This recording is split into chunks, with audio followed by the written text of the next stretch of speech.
بات لے کر آئے تھے. سو کیا آج ہماری کوئی سفارشی ہے جو ہمارے لیے سفارش کر دے, یا ہم پھر دنیا میں لوٹا دیے جائے تاکہ ہم اس مرتبہ ان اعمال سے مختلف عمل کریں گے جو پہلے ہم کرتے تھے. بے شک انہوں نے اپنے آپ کو نقصان پہنچایا اور وہ بہتان و افطرا ان سے جاتا رہا جو وہ دنیا میں باندھتے تھے, دنیا میں گڑھا کرتے تھے.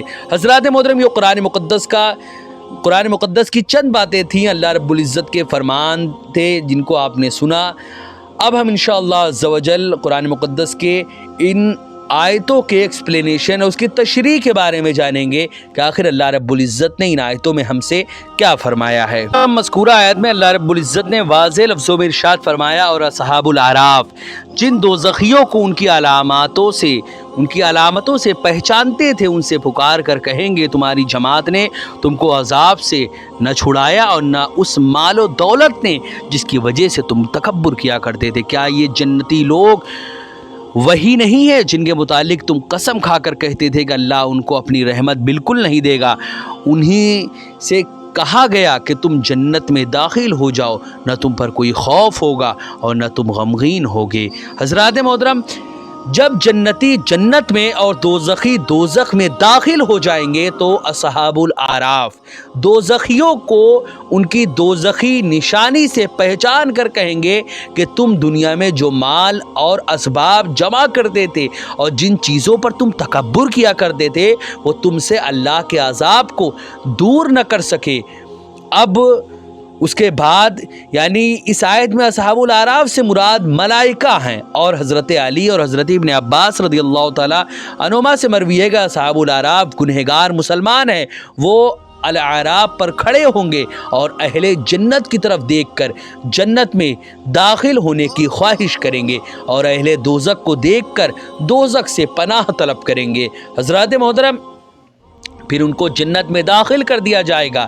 پھر اللہ تعالیٰ فرمائے گا کیا یہ اصحاب الاعراف وہی لوگ ہیں جن کے متعلق تم یہ کہتے تھے کہ ان کو اللہ اپنی رحمت بالکل نہیں دے گا؟ پھر اصحاب الاعراف سے فرمائے گا تم جنت میں داخل ہو جاؤ, نہ تم پر کوئی خوف ہوگا اور نہ تم غمگین ہوگے.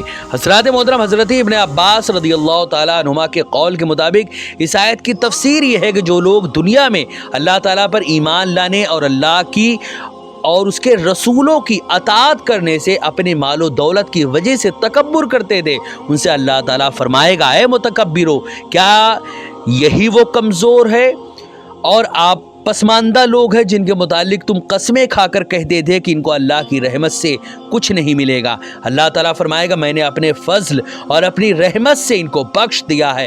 اے اصحاب الاعراف جنت میں داخل ہو جاؤ, تم نے دنیا میں جو گناہ اور جرم کیے تھے تمہیں اب اس کے مواخذہ اور ان پر سزا کا کوئی خوف نہ ہوگا اور نہ تمہیں اس کا کوئی رنج ہوگا کہ تم سے دنیا میں نیکیاں رہ گئیں. حضرات محترم, اللہ رب العزت نے مزید آگے فرمایا اور اہل دوزخ اہل جنت سے پکار کر, یعنی وہ اہل دوزخ جو ہے وہ جنت سے جو جنتی ہیں انہیں پکار کر کہیں گے کہ ہم پر تھوڑا سا پانی اڈیل دو یا کچھ اس میں سے دے دو جو بھی اللہ نے تمہیں دیا. تو وہ اہل جنت کہیں گے بے شک اللہ نے یہ پانی اور رزق کافروں پر حرام کر دیا ہے, جن لوگوں نے اپنے دین کو کھیل اور تماشا بنا لیا تھا اور جن کو دنیا کی زندگی نے فریب میں مبتلا کر رکھا تھا, تو آج کے دن ہم انہیں بھلا دیں گے جس طرح انہوں نے اس دن کی ملاقات کو بھلا رکھا تھا اور ہماری آیتوں کا وہ لوگ انکار کرتے تھے.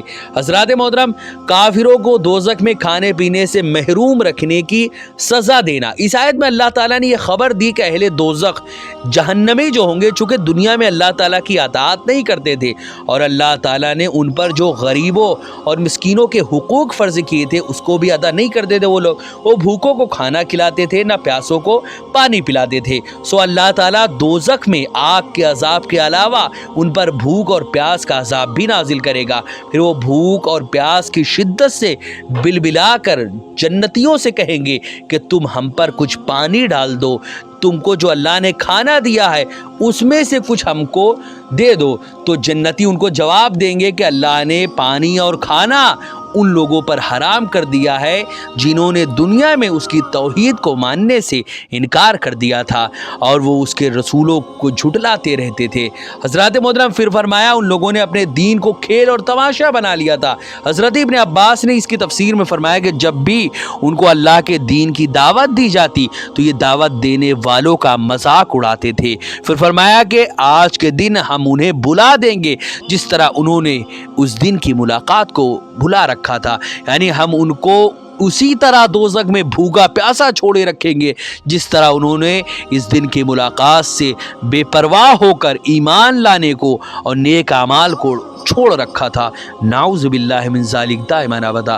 حضرات محترم حافظ ابن کثیر نے لکھا کہ حدیث میں ہے کہ قیامت کے دن اللہ تعالیٰ ایک بندے سے فرمائے گا کیا میں نے تیرا نکاح نہیں کیا تھا، میں نے تجھے عزت نہیں دی تھی، اور کیا میں نے تیرے لیے گھوڑے اور اونٹوں کو مسخر نہیں کیا تھا، یعنی ان سبھی کو تیرے تابع نہیں کیا تھا، یعنی تجھے میں نے گاڑی گھوڑا اور طرح طرح کے نعمتیں، گھر بنگلہ بینک بیلنس میں نے تجھے نہیں دیے تھے، اور کیا تو سرداری اور افسری نہیں کرتا تھا؟ وہ کہے گا کیوں نہیں؟ پھر فرمائے گا کہ تو مجھ سے ملاقات کا یقین رکھتا تھا؟ وہ کہے گا نہیں۔ پھر اللہ تعالیٰ فرمائے گا ہم آج تجھے بھلا دیں گے جس طرح تو نے ہمیں بھلا دیا تھا۔ حضرات محترم اللہ کے راستے میں پانی خرچ کرنے کی اہمیت اور اجر و ثواب اتنا زیادہ ہے شریعت میں جسے آپ سوچ بھی نہیں سکتے۔ اللہ تعالیٰ کی نعمتوں میں سب سے عظیم نعمت پانی ہے، کیونکہ دوزخ کے عذاب میں گرفتار کافر سب سے پہلے پانی کا سوال کریں گے۔ یہی وجہ ہے کہ اللہ کے راستے میں سب سے زیادہ ثواب جو ہے وہ پانی خرچ کرنے کا ہے۔ حضرات محترم حضرت ابن عباس رضی اللہ تعالیٰ عنہما بیان کرتے ہیں کہ رسول اکرم صلی اللہ علیہ وسلم نے فرمایا سب سے افضل صدقہ جو ہے وہ پانی کا ہے۔ کیا تم نے نہیں سنا کہ جب اہل دوزخ اہل جنت سے فریاد کریں گے تو یہ کہیں گے کہ ہم پر پانی اڈیل دو یا کچھ اس رزق سے دے دو جو اللہ نے تم کو دیا ہے۔ حضرات محترم اسی طرح امام ابو داؤد روایت کرتے ہیں حضرت سعد رضی اللہ تعالیٰ عنہ نبی صلی اللہ علیہ وسلم کی خدمت میں حاضر ہوئے اور پوچھا کہ کس چیز کا صدقہ کرنا آپ کو زیادہ پسند ہے؟ آپ نے فرمایا پانی کا صدقہ کرنا۔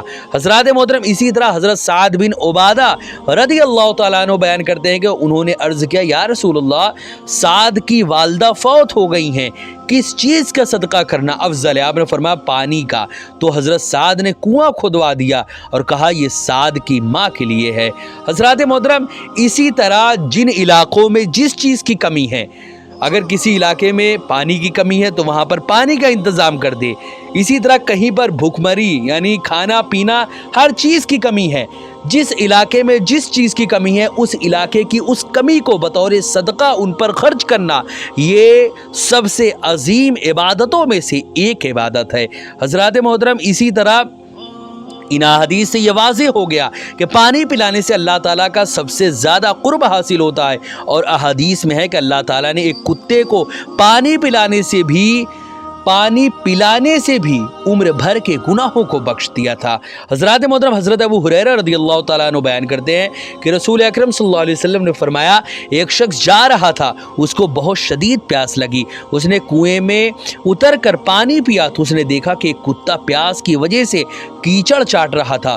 اس نے سوچا اس کتے کو بھی ایسے ہی پیاس لگی ہے جیسے مجھ کو لگی تھی۔ اس نے کنویں میں اتر کر اپنے موزہ میں پانی بھرا، پھر باہر آ کر اس موزے سے کتے کو پانی پلا دیا۔ اللہ تعالیٰ نے اس کے اس عمل کو قبول فرمایا اور اس کو بخش دیا۔ صحابہ کرام نے پوچھا یا رسول اللہ کیا جانوروں کے ساتھ نیکی کرنے کا بھی ثواب ملتا ہے؟ آپ نے فرمایا ہر تر جگر کے ساتھ نیکی میں اجر ہے، یعنی کسی بھی جاندار خواہ وہ انسان ہو جانور ہو چرند ہو پرند ہو کوئی بھی ہو، ہر جاندار کے ساتھ اچھا سلوک کرنے سے ہمیں اجر ملتا ہے، نیکی ملتی ہے۔ گرمی کا دن ہے تو چھت وغیرہ پہ یا ایسی جگہوں پہ جہاں پہ چڑیا وغیرہ یا جہاں پہ پرندے وغیرہ آیا کرتے ہیں وہاں پر ایک بڑے سے پیالے میں پانی رکھ دے، صبح شام اس میں پانی ڈالے کہ پرندے اس میں سے پانی پئیں۔ اسی طرح کہیں پر جانور وغیرہ یا کسی کو بھی گرمی کے دن میں کہیں پر پانی کی ضرورت ہے تو وہاں پانی وغیرہ کا انتظام کر دے۔ اسی طرح حضرت ابو ہریرہ رضی اللہ تعالیٰ عنہ بیان کرتے ہیں کہ ایک کتا کنویں کے منڈیر کے گرد گھوم رہا تھا جس کو پیاس نے ہلاک کر دیا تھا۔ اچانک بنی اسرائیل کی ایک فاحشہ ایک ایسی عورت جو کہ بدکاری کرتی تھی، جس کو عام زبانوں میں آپ کہہ لیں کہ وہ ایسی عورت تھی جو بازارو کہہ لیں کہ ایک بازارو عورت میں سے ایک عورت نے اس کو دیکھ لیا، اس نے اپنا موزہ اتارا اور اس میں پانی بھر کر اس کو پلایا، اس سبب سے اس عورت کو اللہ رب العزت نے بخش دیا تھا۔ حضرات محترم اسی طرح حضرت عائشہ رضی اللہ تعالی عنہا بیان کرتی، نبی صلی اللہ علیہ وسلم نے فرمایا جس جگہ پانی دستیاب ہو وہاں کسی شخص نے کسی مسلمان کو ایک گھونٹ پانی پلایا تو گویا اس نے ایک غلام کو آزاد کر دیا۔ اسی طرح اور جس جگہ پانی دستیاب نہ ہو وہاں کسی شخص نے کسی مسلمان کو پانی پلایا تو گویا اس نے اس مسلمان کو زندہ کر دیا۔ اتنا عظیم ثواب ہے پانی کو صدقہ کرنے کا۔ حضرات محترم اسی طرح ہر نیکی، خواہ وہ کوئی بھی نیکی ہو، کوئی بھی اچھا عمل ہو، ہر نیکی کو کر گزرے، یہ نہ سوچیں کہ یہ چھوٹی نیکی ہے، پتہ نہیں کس نیکی سے ہمارا رب ہم سے راضی ہو کر ہمارے گناہوں کو بخش دے۔ ویڈیو پسند آئے ویڈیو کو لائک کرے، شیئر کرے، اور اگر ہمارے محمدی چینل پر نئے آئے ہوں تو اسے ضرور سبسکرائب کر کے بیل آئیکن کو بھی ضرور دبائیں تاکہ اس طرح کی تمام انفارمیٹیو ویڈیوز آپ تک ضرور پہنچے۔ آپ سے گزارش ہے کہ ہمارے چینل پر جتنی بھی ویڈیوز ہیں آپ خود بھی دیکھیں، اپنے دوستوں، احباب، رشتہ دار اور ملنے جلنے والوں کو بھی ضرور شیئر کریں۔ السلام علیکم ورحمۃ اللہ وبرکاتہ۔